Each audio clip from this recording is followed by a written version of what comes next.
ഒരു kitchen design ചെയ്യുന്ന സമയത്ത് പലപ്പോഴും അബദ്ധം പറ്റുന്നൊരു സംഗതി ഞാൻ പറഞ്ഞുതരാം കേട്ടോ. നമ്മൾ ഒരു മോഡുലാർ കിച്ചൺ ചെയ്യുന്ന സമയത്ത് എന്തായാലും നമ്മൾ ഈ ഫോൾ സീലിംഗ് ചെയ്യും. ഈ ഫോൾ സീലിംഗ് ചെയ്യുന്ന സമയത്ത് കൃത്യമായിട്ട് നമ്മുടെ കിച്ചൺ ഡിസൈൻ ചെയ്ത് നമ്മുടെ ആ ഒരു വോളിൽ നിന്ന് എത്രയാണ് ഇതിൻ്റെ പ്രൊജക്ഷൻ എന്ന് നമ്മൾ കൃത്യമായിട്ട് അറിഞ്ഞിരിക്കണം.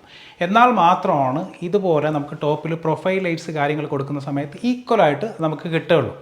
ഇത് നോർമൽ കേസിൽ ഇത് ശ്രദ്ധിക്കാതെ ചെയ്ത് കഴിഞ്ഞ് കഴിഞ്ഞാൽ നമ്മുടെ കിച്ചൺ ഫിനിഷ് ആവുന്ന സമയത്ത് നമ്മുടെ ലൈറ്റ്സ് അതുപോലെ നമ്മുടെ ഈ ഓവർഹെഡ് യൂണിറ്റും നമ്മുടെ പ്രൊഫൈൽ ലൈറ്റും എന്ത് ലൈറ്റും ആയിക്കോട്ടെ, LED ആയാലും ഈ ലൈറ്റ് തമ്മിൽ യാതൊരു വിധ ബന്ധം ഉണ്ടാവില്ല, ഷഫിൾഡ് ആയിട്ട് കിടക്കും. അത് ഭയങ്കര ഒരു വൃത്തികേടാണ്.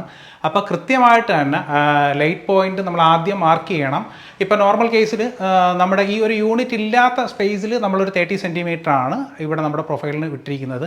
അങ്ങനെയാണെങ്കിൽ ഇവിടെ ഈ ഒരു 60 സെൻറ്റിമീറ്റർ യൂണിറ്റ് വരുവാണെങ്കിൽ 30 + 60 90 വിട്ടിട്ട് മാത്രം ചെയ്യണം.